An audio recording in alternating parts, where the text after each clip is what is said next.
for Friday Night Flights. Now, here's Sports Director Bruce Rader. There are only 2 weeks left before the playoffs.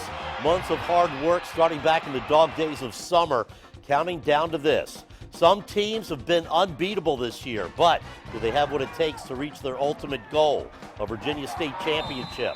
Let's find out. Friday Night Flight starts now.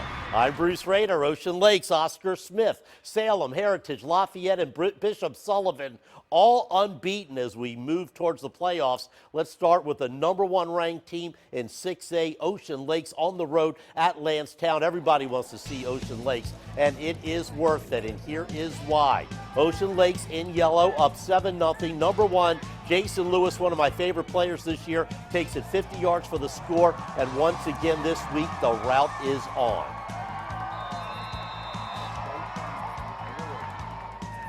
Lansdowne on the offense. They're going to let it fly, but that Ocean Lakes defense is awesome. Jaquay Allen with the interception as once again the Dolphins defense limits its opponent to 7 points or less. Quarterback Churchy Harold already passing 1,000 yards this year and over 20 touchdowns to Quincy Watts in the end zone. And of course, the Ocean Lakes running game led by who else? Brandon Simmons, who makes it 2 years in a row with over 1,000 yards rushing. Ocean Lakes holding on to the top spot in 6A after tonight's 49-6 win. The second-ranked team in the 6A division is unbeaten Oscar Smith, hosting Kings Fork tonight. Oscar Smith head coach Richard Morgan, always emotional, and his Tigers are loaded. Now, I want you to keep an eye on number 65, Andrew Brown, one of the nation's top high school players. Look at that hit. He's going to go to UVA next year. Then it's Oscar Smith on special teams. Monte Fenner fields the punt. He is off to the races. Check out the moves and the breakneck speed. That's a 66-yard touchdown for Monte Fenner. Smith leads 7-0 here, and then, of course, it just goes on and on. The Tigers utilize their ground attack. Deshaun McLeese on the loose, turns on the Jets. 47-yard touchdown run for McLeese. And this is all in the first quarter. And here's another score. Sean Mitchell, the freshman quarterback, can't find a receiver. He just takes it in himself. Oscar Smith remains undefeated after hammering Kings Fork on homecoming night. Lake Taylor undefeated in the Eastern District, but the fourth-ranked team in 4A on the road against the Presidents of Woodrow Wilson. Lake Taylor in white, Shaquem Johnson handing off to Marcus Hawkins for the long touchdown run. This is just the first drive of the game. And then Lake Taylor on their next drive, well, Johnson's going to call his own number, and he's going to take it into the end zone. Another Titan score. And after that, the Titans wouldn't even have to look back.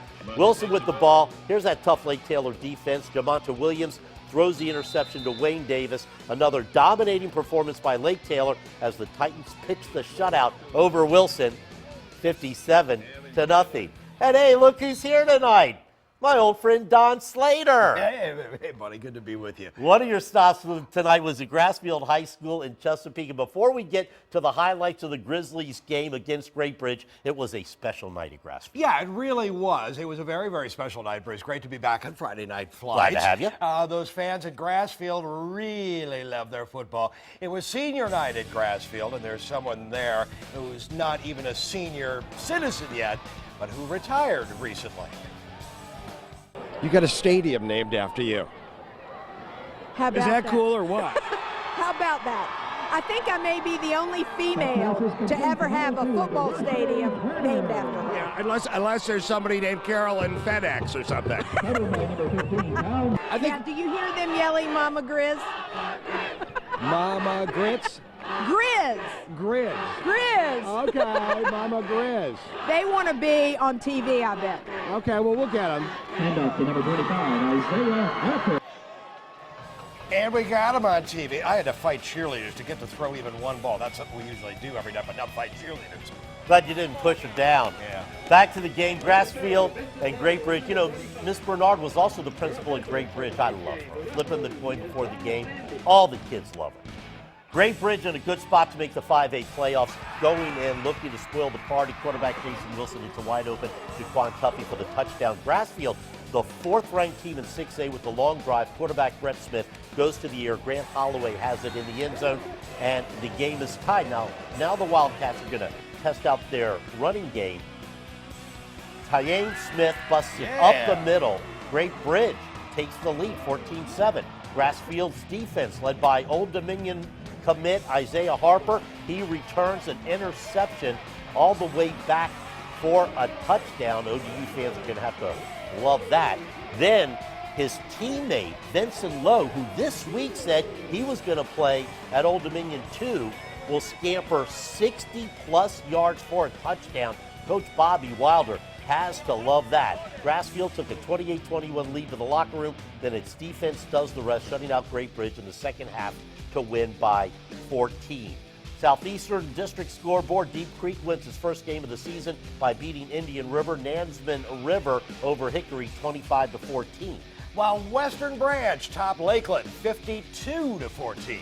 Now, the big game in Virginia Beach, Cox looking to make the 6A playoffs, but needing a win at Green Run. Green Run goes into the game as the second-ranked team in 5A behind Salem. Don, we're going to pick it up in the fourth quarter. Cox and White down by 1 point to Green Run, 7-6. Quarterback Tommy McKee, what a year he's having, taking matters into his own hands with the quarterback keeper.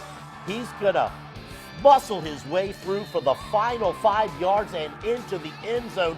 Cox would not make the conversion, but they're up 12-7.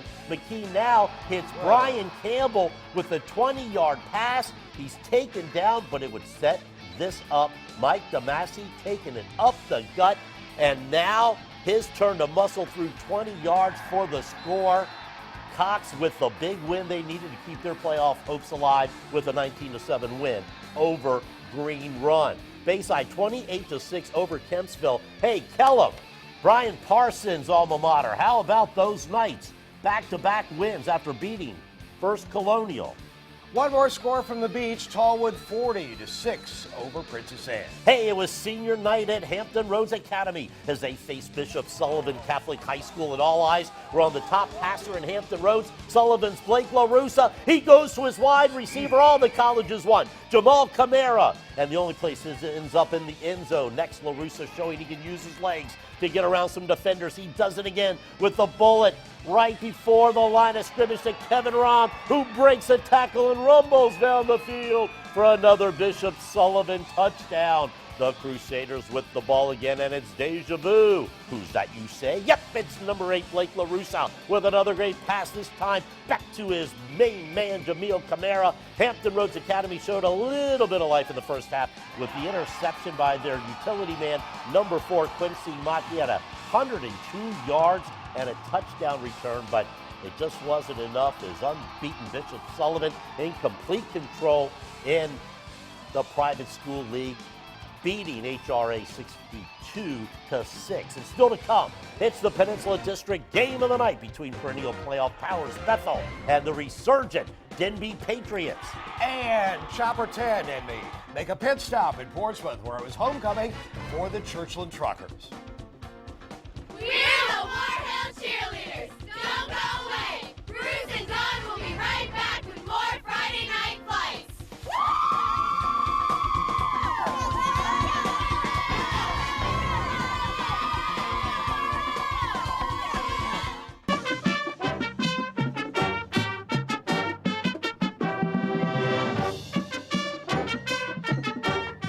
The Marching Lions of War Hill High School, under the direction of Hunter Kopinski, the Friday Night Flights Band of the Week. And you can see their entire performance on wavy.com. Can't see me dancing to it, though. And while you're there, check out slideshows. The top 10 plays of the week, past editions of Friday Night Flights. It's all on wavy.com.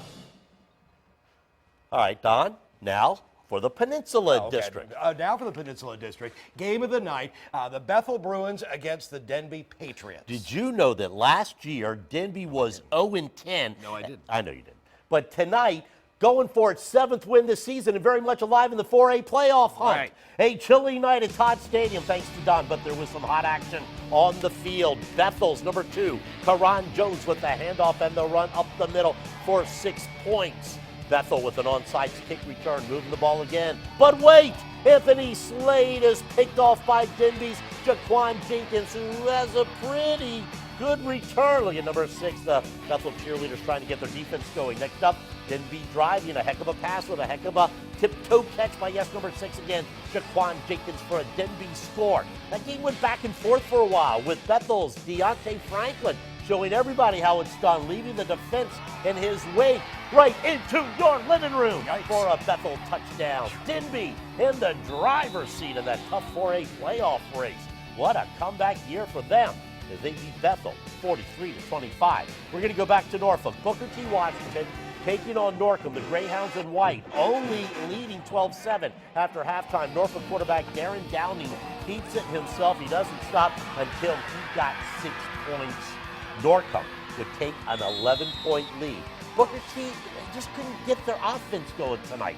Norcom started rolling in the fourth quarter. Greyhound running back Charles Wiggs, what a year he's having, rushing for 126 yards. Last week, the junior breaks loose, seals the deal with that touchdown right there. Norcom now 7-1 with the 26-14 victory.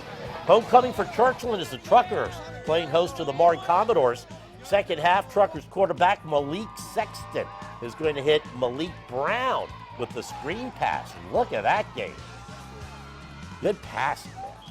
Churchland's running back, Jameel Edwards, gains a few tough yards for his team as they get into the red zone. And a few plays later, Malik Sexton is going to throw a nice fade to wideout Walter Neely-Williams for a touchdown. Churchland goes for the 2-point conversion now. Sometimes these are very, very important in tight games. Quarterback Malik Sexton runs around and finds who else? Walter Neely-Williams again. That's the score. Churchland was up big in the third quarter. On Maury's next drive, quarterback Jermaine Vaughn drops back for the pass, but he's sacked by Devontae Speller, and then he coughs up the ball.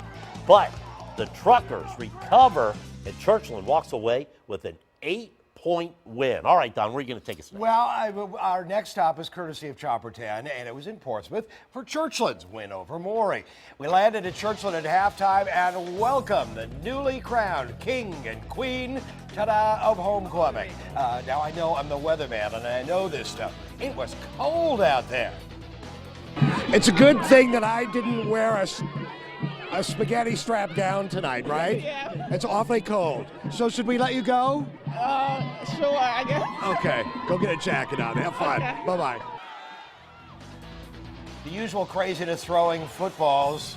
And what's this? Quit beating up on this guy. This isn't right. Are you okay under there? Oh, yeah. Is she being mean? What's going on? We're just stretching. Oh, okay. Well, we'll stop that. All right, have fun. Have a good game. Don, it is always a good idea that you don't wear the spaghetti strap dresses. No, I think for a lot of reasons. A lot of reasons. One more final from the Eastern District. Granby over Norview, 21-12.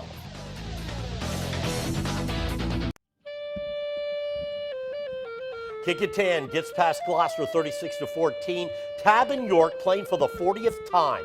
Grant Kelchner with his first field goal of the year, a 35-yarder as time expires, and Tab wins by 2 over York. Pocosin in a nail-biter over Smithfield, 35-33. Lafayette remains unbeaten, 4 touchdowns and an interception return for a touchdown by Jaheel Green. The Rams shut out New Kent. Jamestown 34-20 over War Hill. West Point shuts out Matthews. Franklin wins on their homecoming. The Broncos over Greensville County, 58-10. Surrey County got a late touchdown from J.J. Berry in the Cougars win over Parkview. And Southampton beat Windsor by 8. Norfolk Christian over Greenbrier by a field goal. The game of the year in the Peninsula District tomorrow. Heritage against Phoebus for the #1 seed in the 4A playoffs. The Admirals beat the Phantoms on the road 3-0 in a big day of local college football tomorrow. ODU and Norfolk State. James Madison and William and Mary. Don Slater, thank you so much. Thank you. Your job is safe. Have a great weekend, everybody. Good night. Good night.